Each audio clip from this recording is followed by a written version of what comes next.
আমরা এখন বারাতাঙ্গার মাঠ ভলক্যানো দেখে আপাতত জেটি ঘাটে বসে আছি। 3টে না বাজলে কনভয় ছাড়বে না, সেজন্য আমাদের এখন ওয়েট করতে হবে।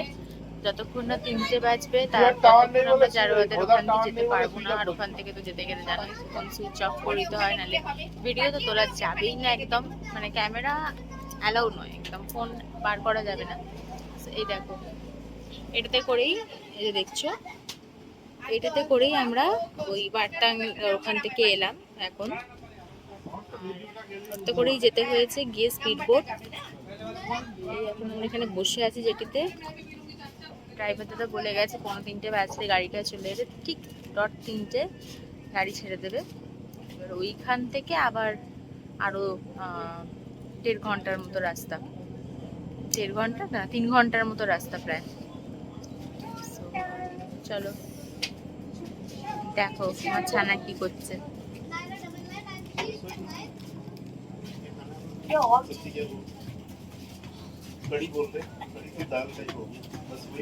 Hello, so good morning, welcome back to my channel peaceful life and more. আজ আমাদের ট্যুরের একদম লাস্ট দিন।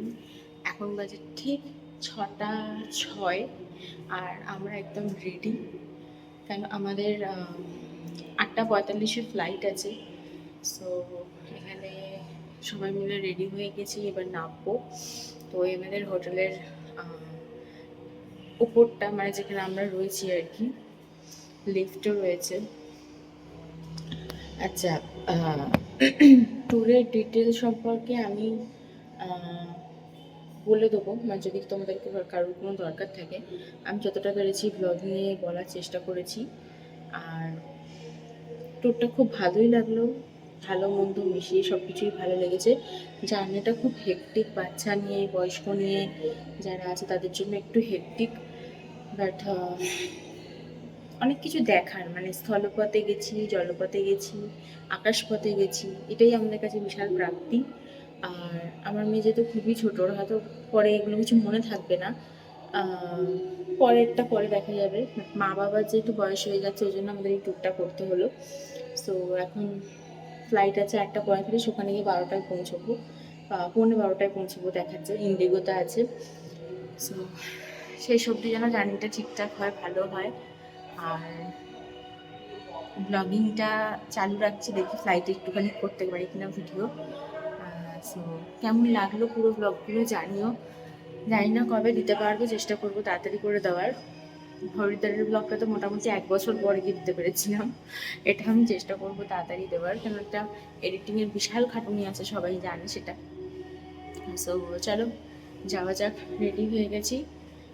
আর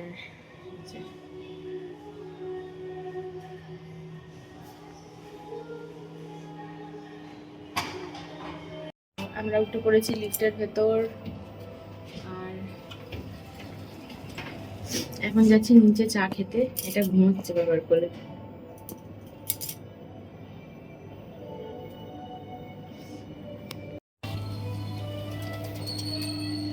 যে আমাদের লাগেজ রাখা, তোমাদের লাগেজ গুলো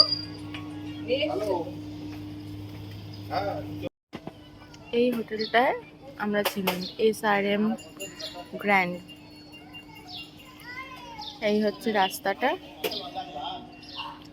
আর এই সোজা যে রাস্তাটা উঠে যাচ্ছে এটাই মার্কেট, চায়ের দোকান। এই সকালবেলা একটু চা খাচ্ছি। এয়ারপোর্ট ড্রপের জন্য গাড়ি আসছে, বললো 6:30টায় আসবে।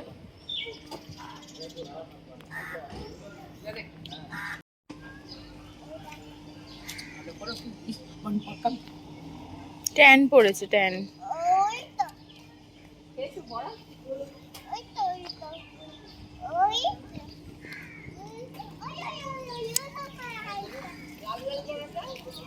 সেখান থেকে তোমাকে বলে যেতে হবে। পন্তামা কি বলছে? আমার পন্তামা 8টা দিয়েছিলাম। পন্তামা, হ্যাঁ পন্তামা 8টা দিন তোমার সঙ্গে ছিল।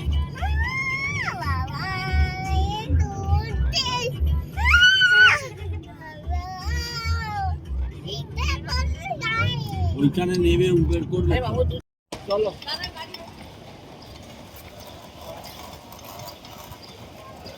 চলো মা, ওই দিক দিয়ে যাও, ওই দিক দিয়ে যাও।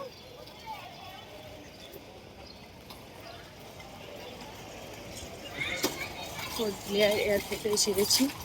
এখানে আবার ভিডিওগ্রাফি করা বারণ, এর ভেতরে ঢুকে গেলে আর ভিডিও করতে দেবে না। সো ফ্লাইটে উঠে দেখি করা যায় কিনা।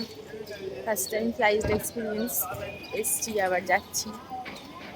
ওই ওই ওই ওই একবারটি তাকাও। লাগেজ চেকিং কাউন্টারে দাঁড়িয়ে আছি যে আমরা সবাই।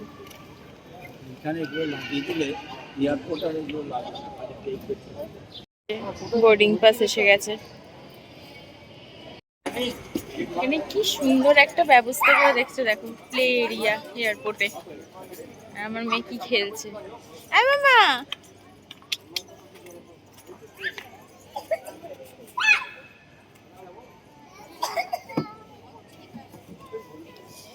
তুমি ওটাই উঠেছো, এইটাই উঠেছো, এটা এটা এটা উঠেছো, ওইটাই উঠেছো।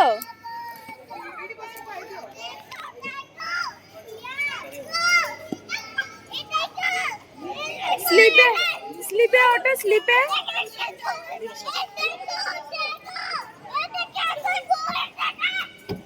মামা স্লিপে ওঠ, স্লিপে স্লিপে। ওটা দিয়ে না, এটা দিয়ে, এখান দিয়ে, এখান দিয়ে ওঠো। লাইন পড়ে গেছে, আস্তে আস্তে আস্তে আস্তে, একজন একজন একজন একজন একজন একজন।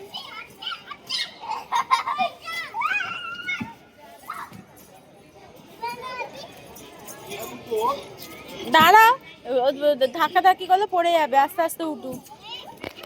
সব এখন লাইন পড়েছে। আয় ওঠ ওঠ ওঠ। বড়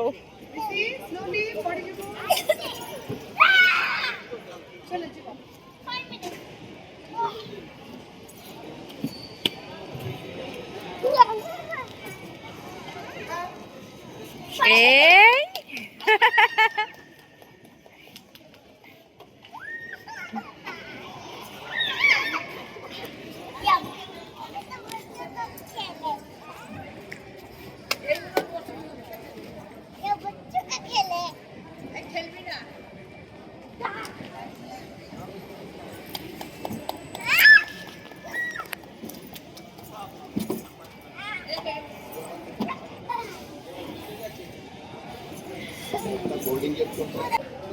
যে আমাদের ফ্লাইট দাঁড়িয়ে, এবার উঠে যাব।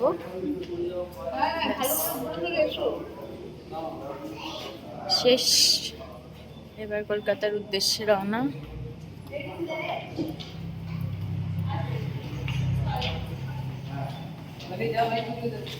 ঢুকে গেছি।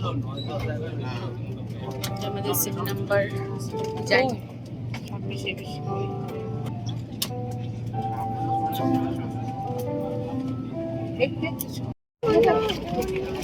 ফ্লাইটে উঠে গেছি। তিনি এখন খাওয়া করছেন ব্রেকফাস্ট। এই যে মা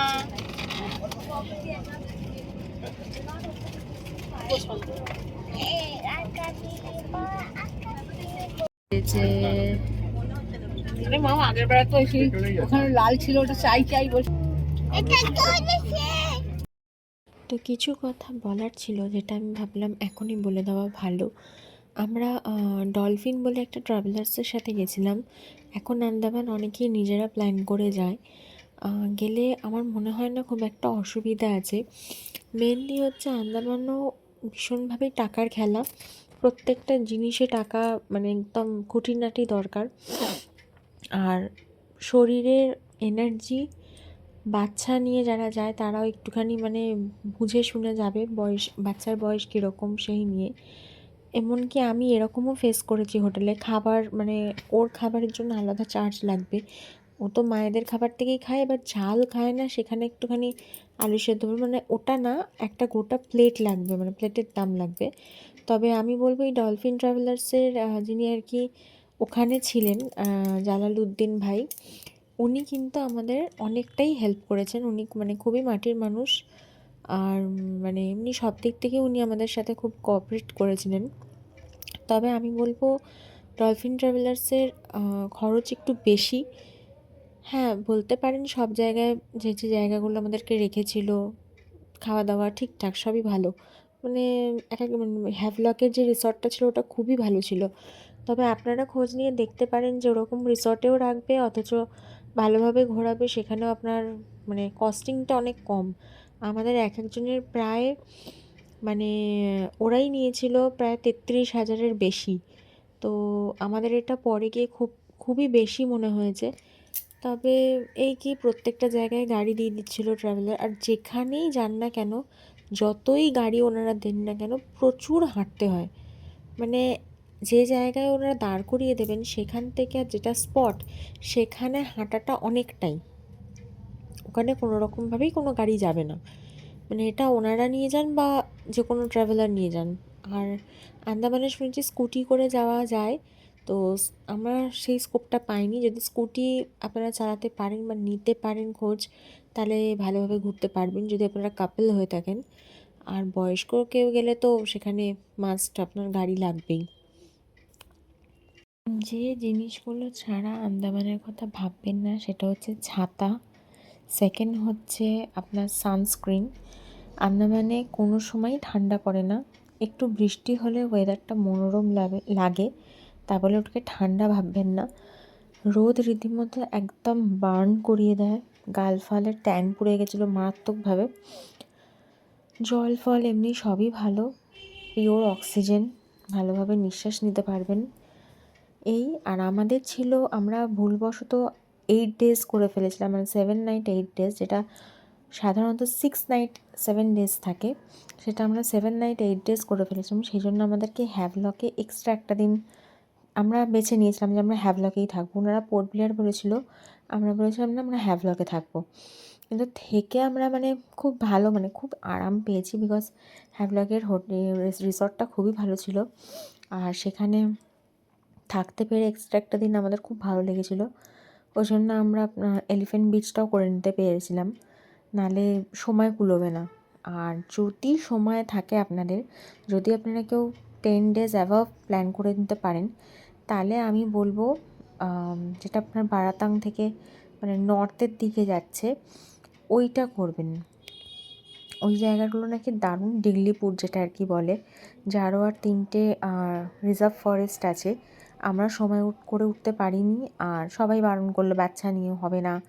আর প্লাস আমাদের কাছে ওই 3টে দিনের মানে আমরা জানতাম না প্রথম দিকে, যখন টিকিট কেটে ফেলেছিলাম তখন জানতাম না যে ওই দিগলিপুর যেতে গেলে আরও 3টে দিন এক্সট্রা লাগবে, প্লাস ওটার খরচ আরও বেশি। মানে আমি যদি এটাতে 33 সামথিং ধরি, তাহলে দিগলিপুর যেতে গিয়ে সেটার খরচ হয়ে যাবে আরও 5,000 থেকে 6,000 টাকা করে বেশি, মানে যেটা ডলফিন আমাকে বলেছিল। এবার সবাই বললে এমন ইন্টারেস্টিং কিছু নেই হ্যান ত্যান। পরে আমরা খুঁজে দেখলাম বা অনেকের মুখ থেকে যা শুনলাম যে দিগলিপুরও মানে ভীষণ সুন্দর দেখার। সো যদি এটা আপনাদের সম্ভব হয় তাহলে প্লিজ দিগলিপুরটা করবেন। এরম করে টানছে।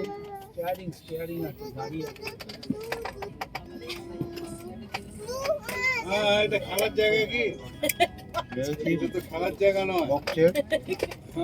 চলো আমরা ক্রিকেট খেলি। এখানে বসার জায়গা, বসে পড়েই তারপর খেলবো। পরে গিয়ে মাঠে নামবো, বাড়িতে গিয়ে খেলবো। এইটা থেকে গেল। আমরা এয়ারপোর্টে নেমে গেছি, কলকাতা এয়ারপোর্ট। আর এখন ব্যাগেজে দাঁড়িয়ে আছি, লাগেজ নিয়ে এবার উবের ধরে বাড়ি যাব। ভীষণ টায়ার্ড, আর হয়তো এরপর গিয়ে ভিডিও করতে পারবো না, তাই আমার ভিডিওটা এখানেই এন্ড করছি। পুরো ট্রিপটা খুব ভালোভাবে এনজয় করেছি, আশা করি তাড়াতাড়ি খুব ব্লগটা দিয়ে দেবো। সো বাই, ভালো থেকো সবাই, আর দেখা হচ্ছে পরের কোনো ব্লগে। টাটা।